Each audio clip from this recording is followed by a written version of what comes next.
spring, warm spring, and the muted autumn and muted summer palettes. Why are they getting confused? I'm hearing about this client situation all the time these days. A little background is this client was color analyzed back when there was 4 seasons in the 80s as a spring. I virtually color analyzed her, I'm gonna say post 2015-ish, as a true spring. And she had an in-person color analysis person move in closer to her area, and she was in-person analyzed as a soft summer.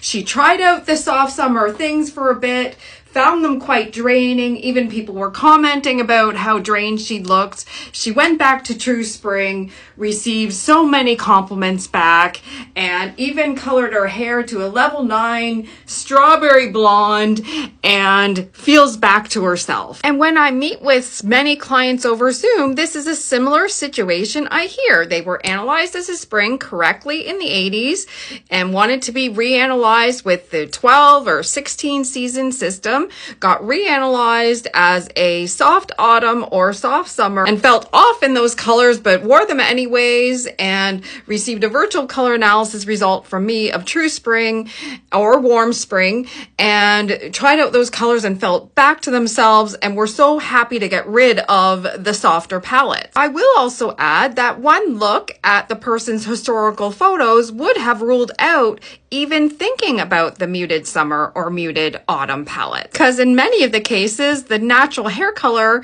around the age of 20 didn't even fit within the recommended hair color ranges for muted summer or muted autumn. So for instance, somebody who had golden blonde hair naturally, which is a bright hair color, that is a hair color to avoid if you're in one of the softer palettes. What has happened in these in-person color analysis appointments where they've been told they're soft summer or soft autumn is that the person has done the color comparison checks on skin, jawline, eyes, etc. incorrectly. They're missing something. If you're going for an in-person color analysis appointment and have done your research into the professional, my advice would also be to bring historical photos with you. Those pictures just might act as a cheat sheet for the professional you're working with. In the color analysis system that I use as taught by the accredited training of the International Image Institute, the closest thing to soft summer and soft autumn would be the muted autumn and muted summer palette. I will also add a couple things about historical photos. It even goes beyond like, are you true spring or muted summer, that sort of thing.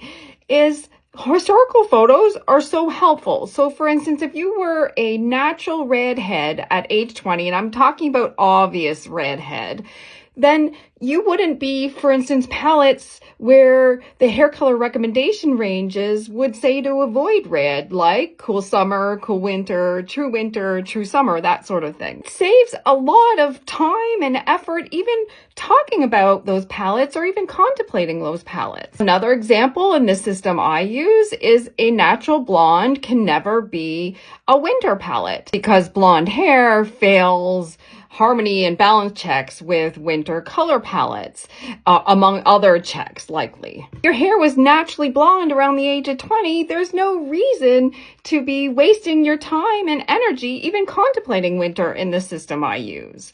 Hopefully this helps. Historical photos are so helpful. One more thing on those is I do recommend referring to pictures as opposed to memory, because I've been on calls where somebody, for instance, who maybe is in their 50s and in their memory, they might think around the age of 18 they were blonde, and then you actually pull out pictures of them around the age of 18 and they're obviously brown. And so pictures are the best referral points. Historical pictures as well are so fabulous to take in what has happened over skin over time and what have you. They are great insights and cheat sheets for color analysis.